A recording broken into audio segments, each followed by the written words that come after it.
Hi there, everyone. I am super excited to be speaking to you today on soul ties. Okay, let's get started. So, what I want to first start out with is us imagining.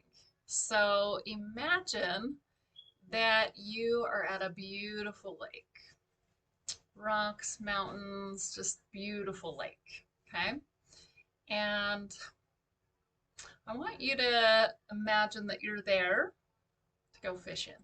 You set up your chair, you sit back, you cast your pole out, and then you go and sit down. All of a sudden, your pole starts bobbing. And imagine that you're the fish and you are hooked on this hook. The fishing hook is just like a soul tie. So, a soul tie is like the hooks into your soul.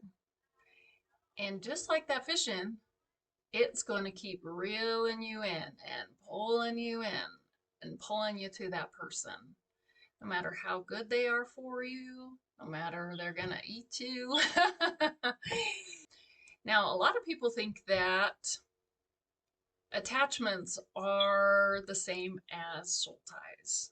Now, you can have an attachment to somebody, but it doesn't mean that you have a soul tie. We are here to love, to bond, and connect with others. And there can be good and bad, just like anything else. And a soul tie is deeply rooted into our soul, just like the fishing hook that we were talking about. And what it does is it has a tether between us and the other person, and it allows transmission to go back and forth. So it can affect like our mind and our emotions, our thoughts, our decisions. So a soul tie can be created through an energetic bond, a soul tie into our soul, through spiritual or through emotional or through physical. Now, your energy field and your aura can feel others' energies before your mind or anything else can.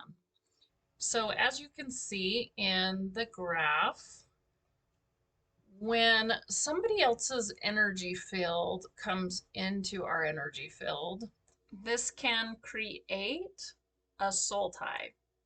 Now, good soul ties are going to help you feel illuminated, happy. There's going to be good transmission of energy. So if you think of that person, you feel positive, you feel loved, you're going to feel like yourself. You are going to grow in such a good, amazing way. And you're going to feel like super wonderful and amazing around them. You're going to feel like they are an extension of you. Unlike a negative soul tie, you're going to feel like it's a missing piece of you. Um, you're going to feel unconditional love. You're going to feel a really super amazing connection between you and them. And they can make a great, amazing impact on our lives. The negative ungodly soul tie are like hooks. And at like the end of that fishing pole that we talked about, and it just embeds into your soul and then it weaves in. When you're hooked into someone else's soul, what it does is it can cause someone to be able to have influence over you. They can manipulate you. It's very similar to addictions. I mean, most people talk about it as like an addiction that you have to break. It'll also like bend like your will or your emotions. It'll affect them. You will start liking food that they like that you never liked. You may have their anger that you've never had before. You may have some of their really bad thoughts or feelings.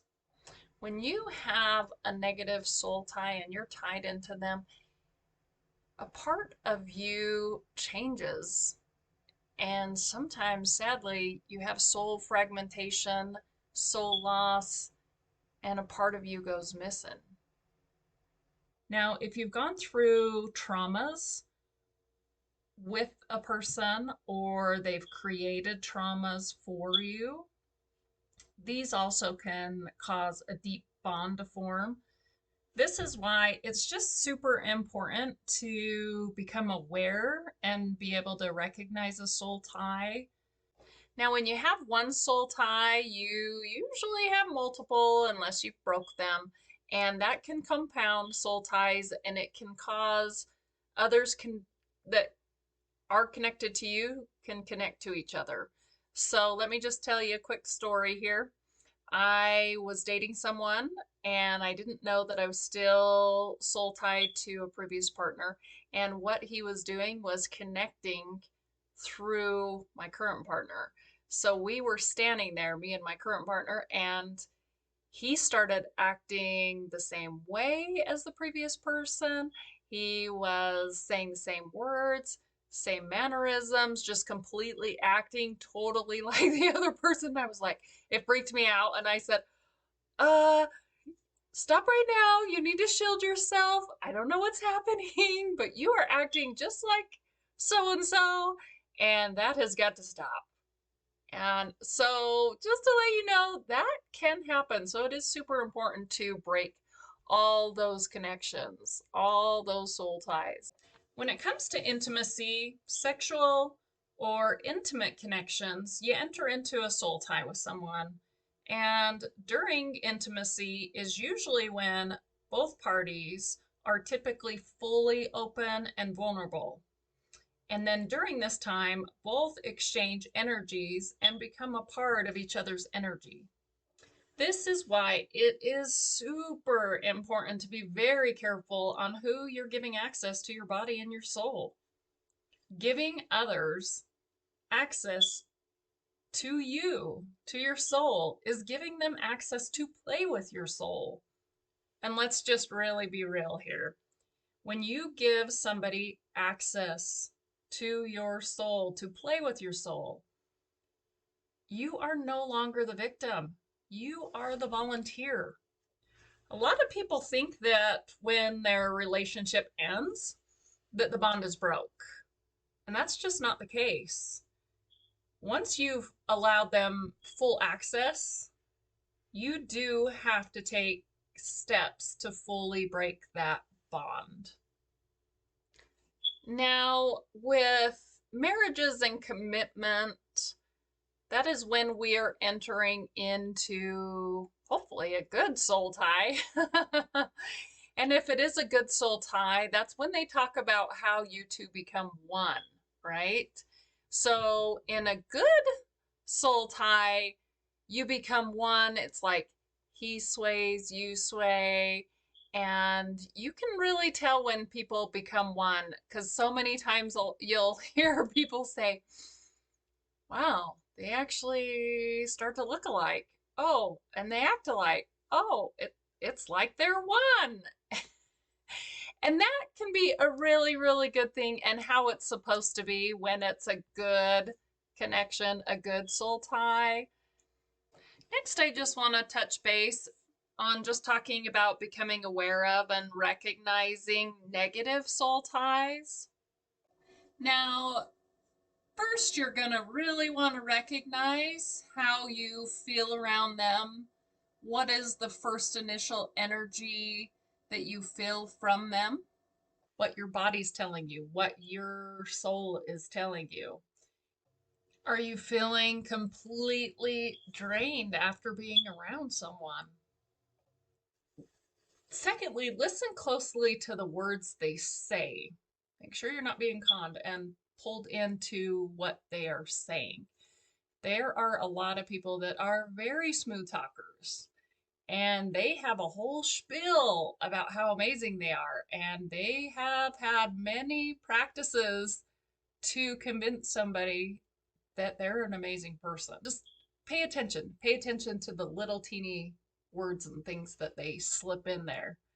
Next, we're just going to talk just a little bit about, do you have a soul tie? And we're just going to go over a few things. There is going to be more in the slides, so definitely read if you'd like. So one of the things is that you feel used around them, and you can't quite pinpoint it, but you still feel used. You have some kind of obsession with them, whether it's you're thinking of them during intimate moments with somebody else. If you are acting out of function or character than who you really are, you start to lose yourself or you feel lost in a relationship. You go against your values and desires when you're around them. Some people mistake soul ties and attachments. I'm only going to touch briefly on attachments just to kind of go over clarity. Attachments can become soul ties. However, not all attachments are soul ties. It's kind of the beginning stages. You have that attachment and then it turns into a soul tie. Now, think about a negative soul tie, like a toxic, cancerous tumor. Okay. Something that you can go in and you can have it removed, or you can remove it, and you might have the temporary pain from it being removed, and then the healing process from it being removed. But it's way better than you living with the tumor, hence soul tie, and living with the pain of dying and actually letting it destroy your life. So I have gone through and broken both positive and negative soul ties. And the reason for that is because I want to feel fully free. And if those people are meant to stay in my life and reconnect with me and stay in contact with my soul, it will just naturally happen and come back.